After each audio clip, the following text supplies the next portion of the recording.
Best ইফতারের item. গরম ভাত দিয়ে খেতেও খুব ভালো লাগে কাবাব। সয়াবিন ছোলার ডাল দিয়ে কাবাব তৈরি করে আজকে দেখাবো। তো এখানে আমি 250-300 মতো ছোলার ডাল দিয়ে নিয়েছি, আর বাড়িতে কয়েক পিস মটন ছিল, তো সেটাও আমি দিয়ে নিয়েছি। এটা অপশনাল, তোমরা চাইলে দিতেও পারো, নাও দিতে পারো। তো আমি এখন প্রেসার কুকারে ঢেলে নিচ্ছি।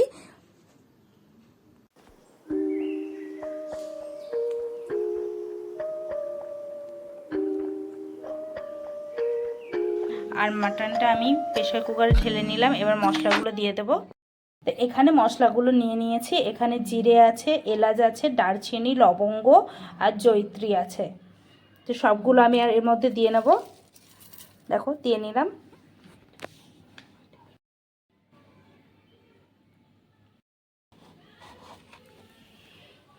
তার সঙ্গে আমি দিয়ে নিচ্ছি পেঁয়াজ কুচি করে রেখেছি, আদা কুচি করে নিয়েছি, নেওয়ার পরে আর কাঁচা লঙ্কা, পাকা লঙ্কা নিয়ে আমি এগুলো সবগুলো একসঙ্গে ঢেলে দেবো।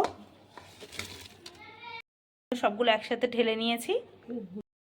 এই যে 3-4টে মতো তেজপাতাও দিয়ে নিচ্ছি।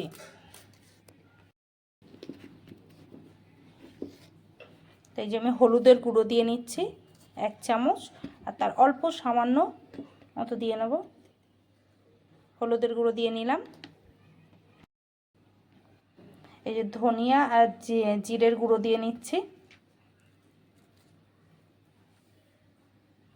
দিয়ে নিলাম। তো আমি পরিমাণ মতো পানি দিয়ে নিচ্ছি সিদ্ধ করার জন্য। এবার এটাকে আমি নিয়ে যাচ্ছি সিদ্ধ করে। তো আমি এবার সিদ্ধে বসিয়ে দেবো। গ্যাসে বসিয়ে দিলাম। তো আমি এটা সিদ্ধে বসিয়ে দিয়েছি। 4-5টা সিটি হলে তারপর নামিয়ে দেখব সিদ্ধ হয়ে গেছে কিনা। সয়াবিন আর ডালের কাবাব করব। সয়াবিনের কাবাব করব। তো সয়াবিন নিয়ে নিলাম। এখন রসুন দেওয়া হয়নি, ওই জন্য আমি এখন রসুন দিয়ে আর একটু সিদ্ধ করে নিচ্ছি।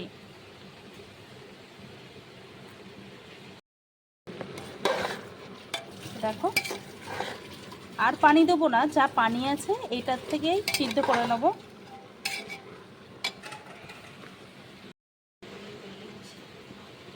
সয়াবিনটা পানির মধ্যে ভিজিয়ে রেখেছিলাম, ভিজিয়ে ভালো করে নিংড়ে নিয়েছি। নিংড়ে এবার মিক্সচার মেশিনে আমি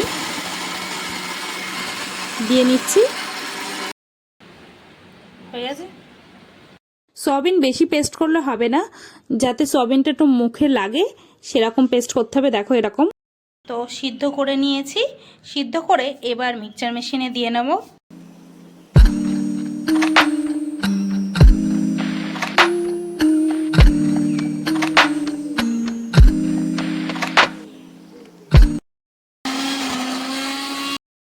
সয়াবিন মিক্সারে বেটে নিয়েছি। নেওয়ার পরে আর এটা তো সিদ্ধ করেছি, ওটা তোমাদেরকে দেখালামই। তো দেখো এইগুলোকে আমি সব একসঙ্গে মেখে নেব। তো সামান্য লবণ দিয়ে নিচ্ছি।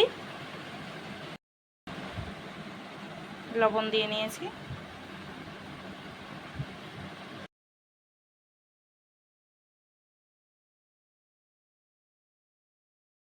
সয়াবিন আর ডাল যেটা বেটে রেখেছিলাম সেটা আমি একসঙ্গে মিশিয়ে নিচ্ছি, ভালো করে মেখে নেব।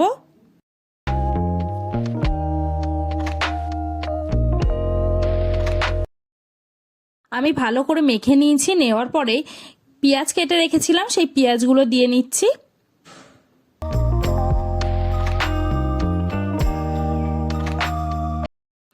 ধনিয়া পাতা কেটে রেখেছিলাম, সেটাও আমি দিয়ে নিলাম। দিয়ে এটা ভালোভাবে মাখিয়ে নেব।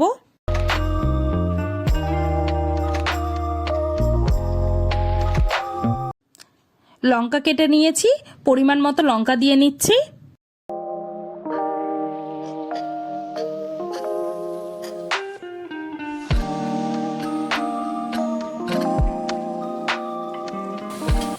কাবাব বানানো হচ্ছে, তাতে ডিম যাবে না, এটা কি হতে পারে? ওই জন্য দেখো ডিম ভেঙে নিচ্ছিল আম্মু। তো একটা দিয়ে নিয়েছে, তারপর আবারও আর একটা ডিম দিয়ে নিতে হবে।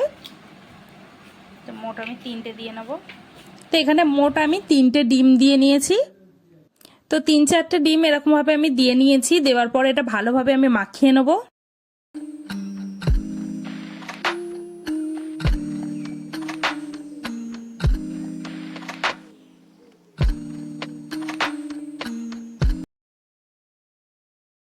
একটু নিয়ে আসলাম, আম্মুকে দিয়ে দেবো।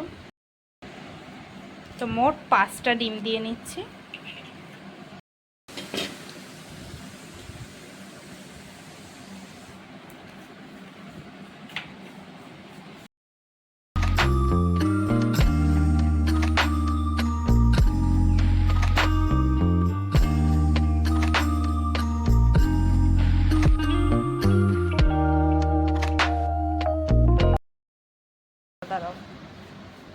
এখানে পুরো একটা লেবুর রস লাগবে, তো লেবুর রসটা দিয়ে নিচ্ছে। আমি এখানে একটা মতো লেবু ভালোভাবে রস বের করে এটা মাখিয়ে নেব।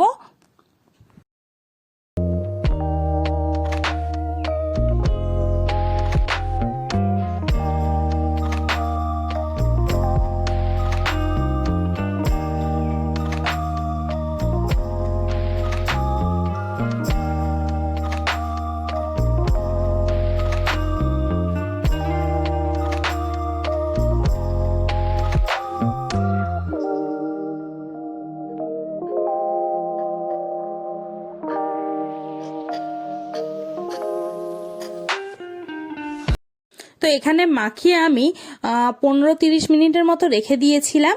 রেখে দেওয়ার পরে এরকম গোল গোল করে নিয়েছি, তোমরা যেমন ইচ্ছা করে নিতে পারো। রাখার পরে আমি এটা সয়াবিন তেল দিয়ে ভালোভাবে ভেজে নিয়েছি। আসলে ওই ভিডিওটা আমার ডিলিট হয়ে গেছে, দেখো আমি ভেজে রেখেছি, বেশিক্ষণ লাগে না ভাজতে। তো আমি অবশ্যই তোমাদেরকে টেস্ট করে বলবো যে কেমন হয়েছে। মাঝে মধ্যেই আমি এই কাবাবটা বানিয়ে খাই, আমার কাছে এই কাবাবটা বেশ ভালো লাগে। তা আমি একটু সস দিয়ে খেয়ে দেখছিলাম, আমার কাছে ভীষণ ভালো লাগছিল, একদম লবণ ঝাল পুরো পারফেক্ট আছে। অবশ্যই তোমরা একবার রেসিপিটা বানিয়ে নাও, অনেকেই পারে আবার অনেকেই বলবো একবার আমার রেসিপিটা দেখে বানিয়ে নাও। সোয়াবিনে শামি কাবাবটা আমার খুবই ভালো লেগেছে। তো তোমাদের যদি ভালো লাগে অবশ্যই সাবস্ক্রাইব করো, লাইক করো, কমেন্ট করো, শেয়ার করো, বা বেশি বেশি করে আমার ভিডিও দেখো। নেক্সট ভিডিও দেখা হবে।